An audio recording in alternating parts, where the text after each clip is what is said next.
कई बार ज़िंदगी के ऐसे किसी मोड़ पर आए हो या ऐसे किसी स्टेज पर आए हो जहाँ पे लगता है कि सब सही भी चल रहा है, लेकिन तब भी ना अंदर से खुशी नहीं आ रही होती। अंदर एक एक जो आंतरिक होती है ना सुकून मिलना, वो इनर पीस, वो नहीं मिल रहा होता है। ऐसे लगता है हमेशा बेचैनी सी रहती है। और उस चक्कर में हम बहुत सारी चीज़ें करने लगते हैं एक इनर पीस को ढूँढने के लिए। कभी लोगों से बात करते हैं, कभी इधर-उधर घूमने चले जाते हैं, एक टेम्पररी सॉल्यूशन ढूँढने की कोशिश करते हैं, लेकिन तब भी ऐसा लगता है अंदर वो बेचैनी जा नहीं रही। मैं पिछले दिनों में कुछ ऐसे लोगों से मिली, मेरी मुलाकात हुई। किसी ने मुझे बताया कि वो ज़िंदगी में बहुत अच्छे मुकाम पर हैं, लेकिन तब भी उन्हें वो सुकून ढूँढने के लिए वो ट्रैवल करते हैं, या कोई कहता है कि वो सुकून ढूँढने के लिए दोस्तों से बात करते हैं। तो ऐसे मुझे लगा कि हम क्या ढूँढ रहे हैं, कहाँ ढूँढ रहे हैं, कहाँ भागा-दौड़ी कर रहे हैं, समझ नहीं आ रहा। काफ़ी सोचा, समझा, फिर लगा कि शायद इस वीडियो में मैं आज आपसे बात करती हूँ। वो बात कुछ नहीं, बस यही कि ये इनर पीस क्यों ज़रूरी है? ये जो आंतरिक सुकून हम कोशिश कर रहे हैं कि हमें अंदर से खुशी मिले, सुकून मिले, शांति मिले, पीस मिले, ये क्यों ज़रूरी होता जा रहा है दिन-ब-दिन? शायद हम इतनी सारी चीज़ों से घिरे हुए हैं और उस वजह से स्ट्रेस है, उस वजह से एंग्जाइटी है, सिचुएशंस हैं, सर्कमस्टांसेस हैं हमारे, कि हम बस सोचते रहते हैं, एक ओवर थिंकिंग करते रहते हैं। शायद रात भर सो भी नहीं पाते क्योंकि वो अंदर से सुकून ही नहीं मिल रहा। वो ज़रूरी इसलिए भी है क्योंकि जब भी कोई काम करने लगते हैं ना, फ़ोकस चाहिए, एक कंप्लीट प्रेज़ेंस चाहिए हमारे दिमाग की। और जब हम सोचते रहेंगे, वो बेचैनी होती रहेगी, तो फ़ोकस नहीं कहीं मिलेगा हमें। इसलिए हमारे काम पर भी उसका असर पड़ता है, या जिस तरह के हम रिज़ल्ट्स चाहते हैं या प्रोडक्टिविटी चाहते हैं, वो मिल नहीं पाती। तो कितना ज़रूरी हो गया है आजकल की दुनिया में, शायद हम सबके लिए एक इनर पीस लाना। और कई बार तो इन सब चीज़ों का असर जब हम अंदर से ही सुकून में नहीं होते ना, हम बहुत फ्रस्ट्रेटेड होने लगते हैं, और उस वजह से ना हमारे रिश्तों में भी कहीं न कहीं उसका असर दिखने लगता है, क्योंकि एक तो हमारा जो रिश्ता खुद के साथ है, वो भी पीसफुल नहीं है। और उस वजह से जब फ्रस्ट्रेटेड है, तो दूसरे भी जब कोई बात करने आता है या दूसरों के साथ बैठने का मौका मिलता है, तो हम बहुत खुशी से नहीं बैठते। तो वो ऐसा लगता है कि क्या बात हो रही है, कुछ समझ नहीं आ रहा, तो वो हम उतना पार्टिसिपेट भी नहीं कर पाते। तो रिश्तों में भी कहीं न कहीं वो गहराई नहीं दे पा रहे हम। और फिर कहीं न कहीं इन चीज़ों का असर हमारी नेचर पे, हमारे बिहेवियर पर, हमारे मेंटल हेल्थ पर, फिज़िकल हेल्थ पर, सब चीज़ों पे इसका असर पड़ता जा रहा है, जस्ट बिकॉज़ कि हम इनर पीस में नहीं है। वो कितना ज़रूरी हो गया है ये सब करना। तो मैं कुछ चीज़ें कर रही थी या समझने की कोशिश कर रही थी कि अगर हम कुछ अपने ही एक कॉन्शियस एफर्ट्स लें, या कुछ कुछ तरीक़ों से हम अपनी लाइफ में ये इनर पीस ला सकें अपनी खुद की ज़िंदगी में, फिर वो सबके लिए अलग-अलग होगा। कुछ ऐसी चीज़ें मुझे लगी, जो मुझे लगा कि शायद मैं शेयर कर पाऊँ। पहला ये कि ये जितना हम सोशल मीडिया, शायद हम जितना वक़्त दे रहे हैं, और जिस तरह से हम स्क्रॉलिंग करे जा रहे हैं, और जिस तरह से हम चीज़ें हमारे सामने आ रही हैं, कितना ज़रूरी है ये देखना कि किन चीज़ों को हम स्क्रॉल कर रहे हैं, क्या हम कंज़्यूम कर रहे हैं, कौन-सा हम जो कंटेंट है, वो किस तरह के कंटेंट को हम देख रहे हैं, पढ़ रहे हैं, जो ज़रूरी नहीं है, जो शायद हमें थोड़ा पॉजिटिव बनाने की बजाय और नेगेटिव या और चीज़ें ऐसे दिखा रहा है कि हम कंपेयर भी करने लग गए हैं चीज़ों को दूसरों के साथ। तो कहीं न कहीं हमें बाउंड्री लगानी पड़ेगी, हमें वो फ़िल्टर करना पड़ेगा, हमें अपने आप को समझाना पड़ेगा कि क्या हम देखना चाहते हैं, क्या हम पढ़ना चाहते हैं, तो वो बाउंड्री हमें ही सेट करनी पड़ेगी। फिर वो टाइम को लेके हो कि एक दिन में इतना ही इंटरनेट करना है या सोशल मीडिया पे रहना है, या फिर ये इस तरीके का कंटेंट ही देखना है और इस तरीके का कंटेंट ही पढ़ना है, क्योंकि it's not bad to be on to be on internet और टू कंज्यूम द डेटा और द कंटेंट। जो सही है वो ये कि हमारे लिए अभी किस चीज़ की ज़रूरत है, किस तरीके का कंटेंट हमें कहीं न कहीं हमारी वैल्यू हमें दे रहा है लाइफ में, हमारा प्रोडक्टिविटी हमारे लिए ला रहा है और वैल्यू ऐड कर रहा है। तो वो फ़िल्टर लगाना बहुत ज़रूरी होगा, और अगर ब्रेक भी लेना चाहो तो शायद हम ले सकते हैं वो सोशल मीडिया पे। आयरनी ये है कि ये जो मैं वीडियो डाल रही हूँ, ये भी एक सोशल मीडिया के थ्रू आ रही है। लेकिन हाँ, ये आपको और शायद मुझे ही समझना है, और हम सबको समझना है कि किस तरह कंटेंट हमें देखना होगा। फिर क्योंकि उस वजह से ना हमारे दिमाग पे वो सारी चीज़ें हम जो जो हम घिराव में हैं, कहीं न कहीं वो हमें जो हमें चाहिए वो हमें सुकून दे सकता है कि जिस तरीके का कंटेंट हमें चाहिए।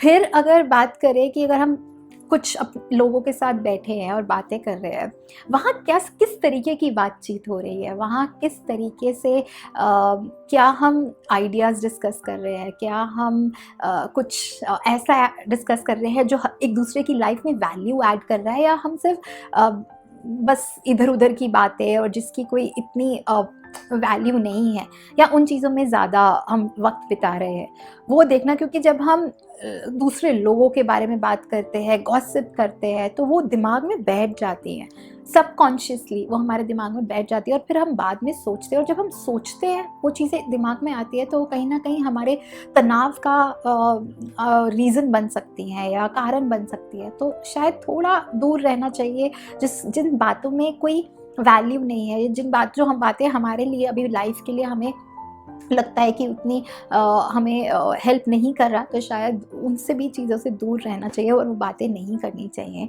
एटलीस्ट कुछ टाइम के लिए, और जब तक अपने आप को हम एक पीस में ना समझ सके, एक सुकून ना आ सके।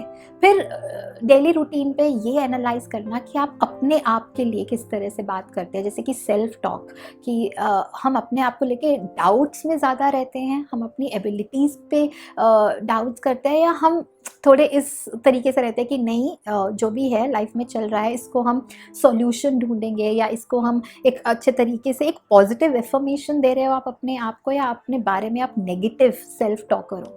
तो वो भी ध्यान देना ज़रूरी है, क्योंकि कहीं ना कहीं ये बहुत असर करता है, अंदर बेचैनी लाता है। फिर मैंने कहीं ये भी पढ़ा है, एक किताब में ही मैंने पढ़ा कि हमारे बहुत सारे कारण ये भी होते हैं कि हम इतना तनाव में रहते हैं या वो सुकून नहीं मिलता, या तो हम पास्ट के बारे में बहुत ज़्यादा सोचते हैं, या हम फ्यूचर को लेके बहुत परेशान रहते हैं कि पास्ट में जो हुआ उसका वो ठीक है, कुछ ट्रॉमास होते हैं, कुछ सर्कमस्टेंसेस होते हैं जिससे हम नहीं निकल पा रहे होते, लेकिन कितना ज़्यादा हम सोच रहे हैं उस पर भी हमें बाउंड्री लगानी पड़ेगी और देखना पड़ेगा कि ज़्यादा तो नहीं हो रहा, या फ्यूचर को लेके कि फ्यूचर में क्या होगा, आज से 6 महीने बाद, ठीक है हम प्लानिंग करते हैं, तो जब जो प्लानिंग हमें परेशान कर रही है ना, या कोई सर्कमस्टांसेस है कि कल को क्या हो सकता है, शायद उस प्लानिंग को फिर हमें थोड़ा चेंज करना होगा, ट्वीक करना होगा। उतना ओवर एनालाइज करके चीज़ें करना तो फिर वो हमें और परेशानी दे रहा है। तो ज़्यादा फ्यूचर में ना रह के, बहुत ज़्यादा फ्यूचर में ना रह के, आई ऑलवेज से कि प्लानिंग ज़रूरी है, लेकिन ये कि अगर ये नहीं हुआ तो ये नहीं हुआ, तो वो नेगेटिव प्लानिंग सोचना और हमेशा एनालाइज करते रहना और पास्ट के बारे में सोचना, वो कहीं ना कहीं हमें पीस नहीं लाएगा, हमारे दिल दिमाग में सुकून नहीं मिलेगा। तो शायद प्रेजेंट में रहना फ़िलहाल उस टाइम के लिए ज़्यादा ज़रूरी होता है कि let's be in present, let's decide. So present मतलब कि हम शायद 24 घंटे की बात करें कि अगले 24 घंटे हमारे कैसे जाने वाले हैं, जो भी प्लान करना है स्टेप बाय स्टेप कि नेक्स्ट 24 आवर्स, अगले 24 घंटे में मैं क्या प्लान करने वाला हूँ या करने वाली हूँ, उस पर ज़्यादा रहेंगे तो वो फोकस भी रहेगा, माइंडफुलनेस भी रहेगा, प्रेजेंस भी रहेगी, कहीं ना कहीं वो तनाव नहीं आएगा, वो बेचैनी नहीं रहेगी और पीस मिलेगा। तो I guess be in present moment is the concept जो हमें फॉलो करना चाहिए, अगर हमें अंदर एक अंदरूनी एक विद इन पीस ढूंढनी है, इनर पीस ढूंढनी है। तो एक चीज़ जो मेरे लिए शायद वर्क कर रही है और मैं आपसे शेयर करना चाहती हूँ कि शायद आपके लिए भी कर जाए, वो ये कि लिखना, कि हमें लिखना चाहिए जो भी हमारे दिमाग में दिल में आ रहा है, या हमारा तो थॉट प्रोसेस है, लिख देना चाहिए हमें। क्योंकि ना एक वेंट आउट होता है, एक हमारे बायो सिस्टम से ना चीज़ें बहुत रिलीज़ होती है, वो हमारे इमोशंस है, फीलिंग्स है, हमारा थॉट प्रोसेस है, वो पेन और पेपर लो और लिख दो। लैंग्वेज जिसमें आप सबसे ज़्यादा कंफर्टेबल हो, आपको वो किसी को दिखाना नहीं है, बस आपको एक वेंट आउट करना है। क्योंकि जब हम चीज़ें रिलीज़ करते हैं ना अपने बॉडी से, वो शब्द का रूप लेते हैं। अभी तक तो वो हमारी सोच में थे, थॉट्स में थे, तो जब वो शब्द का रूप या वर्ड्स में कन्वर्ट हो जाते हैं तो चीज़ें बहुत क्लैरिटी मिलती है, सॉर्टेड होती हैं। आपको पता भी नहीं चलेगा कि जो शायद आपके अंदर इश्यूज चल रहे थे या कॉन्फ्लिक्ट्स चल रहे थे या जिन चीज़ों को लेकर आप परेशान थे, जब आप पेपर पे लिखने लगोगे धीरे धीरे स्टेप बाय स्टेप चीज़ें अपने आप क्लियर होती जाती हैं। ये मेरे लिए बहुत वर्क करा। इसे हम जर्नलिंग कहते हैं, इसे हम बस स्क्रिबलिंग कहते हैं, इसे हम अपनी फीलिंग्स का वेंट आउट करना कहते हैं। जिस तरीके से, बट पेन और पेपर लेके बैठना और वो करना, और उससे जो भी अंदर की जो चीज़ें बेचैनियाँ वो निकलती है, वो स्ट्रेस निकलता है, वो बहुत काम आता है एक इनर पीस के लिए। और जहाँ पे बैठ के आपको लिखना, जो आपकी फेवरेट जगह है, आप जहाँ पे भी बैठ के लिखना चाहते हैं, आप कहीं कॉफ़ी शॉप में, चाय की टपरी में, घर के किसी कोने में जाके, जहाँ आपको सबसे ज़्यादा लगता है कि आप अपने साथ वक्त बिता सकते हैं, वहाँ जाके ज़रूर लिखिएगा। तो एक ये चीज़ थी। प्लस कई बार स्ट्रेस होता है हमें कि काम को लेके, ये काम पूरा नहीं हुआ, ये टास्क पूरा नहीं हुआ, ये वाली चीज़ें रह गई। तो उस केस में हम ये कर सकते हैं कि 2-2 घंटे दें, अपने पूरे दिन को ना 2 घंटे में डिवाइड कर दें। जैसे दिन स्टार्ट किया, चाहे वो आपका ऑफ़िस का काम है या घर का, जब समझ नहीं आता कहाँ से काम शुरू, और उस वजह से बेचैनी होती है, वो लगता है कि अंदर से सुकून नहीं मिल रहा, तो पहला 2 घंटे स्टार्ट करो। लेट्स से आपने सुबह 9:30 बजे टाइम आपका वो काम शुरू करने का है, तो 9:30 से 11:30 आप क्या करने वाले हैं, और उस हिसाब से आप टाइमर लगा लो। तो कोशिश करो वो 11:30 तक कंप्लीट हो जाए, और उस 11:30 तक, मतलब 2 घंटे तक कंप्लीट फोकस रहना है, फिर वो इधर उधर डिविएट नहीं होता, इधर उधर जाना नहीं है। तो बहुत सारी चीज़ें आपको खींचेंगी, तो उधर मत जाना।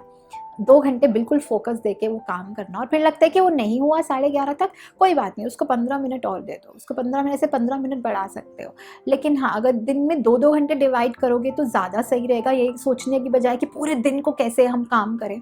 तो 11:30, पौने 12, 1 बजे तक आपका काम हो जाए, एंड फिर आप अगले 2 घंटे, फिर अगले 2 घंटे, फिर अगले 2। तो ऐसे करके आप डिवाइड करेंगे तो वो ज़्यादा ईज़ी हो जाता है। तो कुछ ऐसी चीज़ें थी जो मुझे लगा कि ऐसे टास्क जो मैंने किए हैं, या जब मैंने पढ़े हैं, या मैंने लोगों से, तो मुझे लगा कि शायद इन चीज़ों से हमें हेल्प मिलती है। वो जो इनर पीस जो हम ढूंढ रहे हैं, वो बाहर ढूंढने की बजाय अपने अंदर, क्योंकि सुकून जब तक हम अंदर अपने आप से खुश नहीं है, अपने अंदर सुकून नहीं है, तो बहुत सारी चीज़ें गड़बड़ हो सकती हैं, हेल्थ और लाइफ पूरा हमारा कहीं ना कहीं। तो हमें डिसीजंस लेने होंगे, हमें खुद को अपना ध्यान रखना होगा। तो ये करके देखिएगा। और अगर आपके पास ऐसी कुछ चीज़ें जो आपको लगता है कि आप अपने किस तरह से आप सुकून इनर पीस के लिए आप कर रहे हैं, तो वो कमेंट सेक्शन में लिखिएगा। और अगर ये वीडियो पसंद आए तो लाइक करिएगा, शेयर करिएगा और कमेंट करिएगा, और इस मेरे चैनल को ज़रूर सब्सक्राइब कर दीजिएगा। बहुत जल्द आऊँगी एक नई वीडियो लेके।